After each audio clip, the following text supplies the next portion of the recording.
Je vais avoir l'honneur et le plaisir d'honorer un grand Français en la présence de M. Robert Viala. Je vais lui remettre les insignes de chevalier de la Légion d'honneur.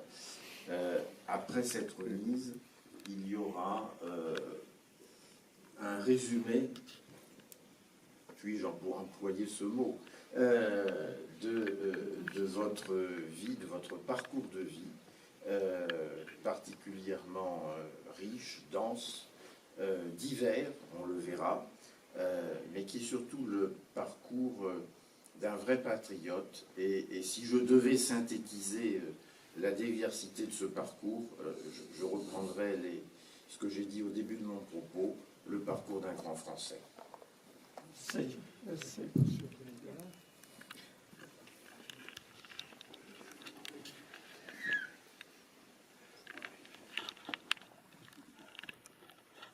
Raoul Viala, au nom du président de la République et en vertu des pouvoirs qui nous sont conférés, nous vous faisons... Alors, Robert Viala est né le 29 avril 1924 dans le Tarn.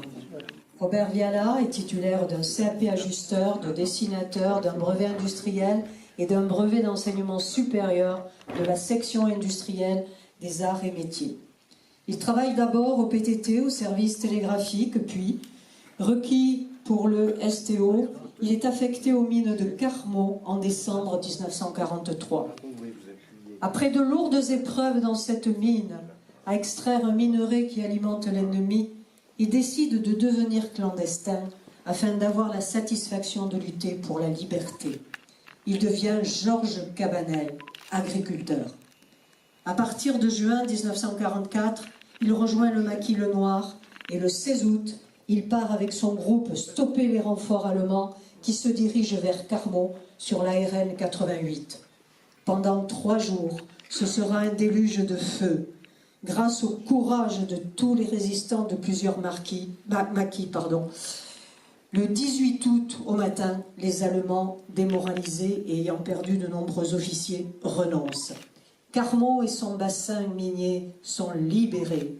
Le 23 août, le maquis Le Noir repart vers Gaillac pour s'opposer à une colonne allemande qui fait route vers le sud. Le 3 mai 1945, Robert Viala intègre la caserne Compense-Caffarelli à Toulouse et participera à la création de la 815e compagnie dont la mission est de rétablir les transmissions à Berlin. Il fait partie des premiers arrivés dans cette ville totalement détruite et l'installation sera rude, l'éloignement, le froid, manque de nourriture. Il y rencontre sa future épouse, Félicité Furman, qu'il épousera après quelques années plus tard. De leur union naissent 3 enfants. Il épousera, en seconde noces, Daniel Canifi, et le couple aura 2 enfants. En 1953, de retour en France, Robert Viala intègre l'EDF en qualité d'étalonneur de compteur, au titre des emplois réservés aux anciens combattants. En 1964, il ne suit pas la création de la CFDT et adhère à la Fédération nationale des syndicats d'inspiration chrétienne du personnel des industries électriques et gazières et s'engage activement dans la CFTC.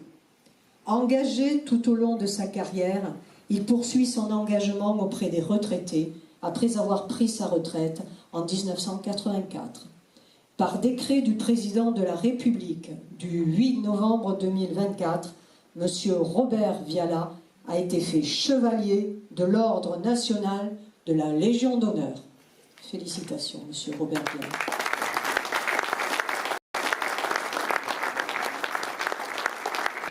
Je suis bien ému, effectivement, en ce moment. C'est difficile. Je dis merci à tous ceux qui ont participé un petit peu à ces cérémonies.